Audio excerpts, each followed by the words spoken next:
Dear viewers, আসসালামু আলাইকুম। আশা করি আপনারা সবাই ভালো আছেন। বিডি ফ্যাক্ট নিউজ 24 এর সংবাদে আপনাদের সকলকে স্বাগতম। সাথে আছি আমি নাহিদ হাসান। জাতিসংঘের অধিবেশনে মোহাম্মদ ইউনূসের নাগরিক সংবর্ধনা বাতিল।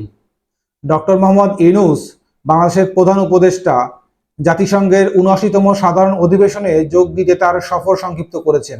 তিনি ২৪শে সেপ্টেম্বর নিউ ইয়র্কে পৌঁছাবেন, যদিও পূর্বে ২২শে সেপ্টেম্বর যাওয়ার কথা ছিল। রাজনৈতিক পরিস্থিতির পরিবর্তনের কারণে তার নাগরিক সংবর্ধনা বাতিল করা হয়েছে।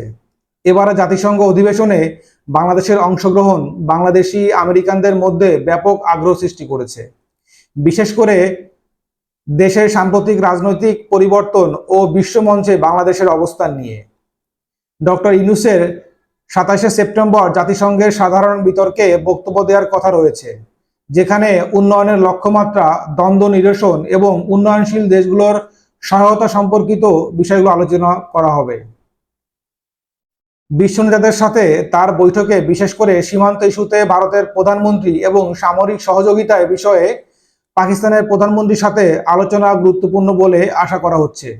ডক্টর ইউনূসের আন্তর্জাতিক খ্যাতি এবং তার মাইক্রো ক্রেডিটের অবদান বিশ্বমঞ্চে বাংলাদেশের অবস্থানকে নতুনভাবে তুলে ধরবে।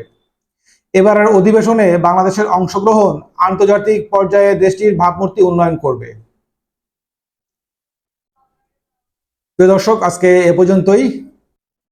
আর আমার ভিডিও যদি আপনাদের ভালো লাগে থাকে, আমার কথা যদি আপনাদের ভালো লাগে থাকে, অবশ্যই চ্যানেলটি লাইক সাবস্ক্রাইব করে বিডি ফ্যাক্ট নিউজ 24 এর সঙ্গেই থাকবেন। টিল দেন, আল্লাহ হাফেজ।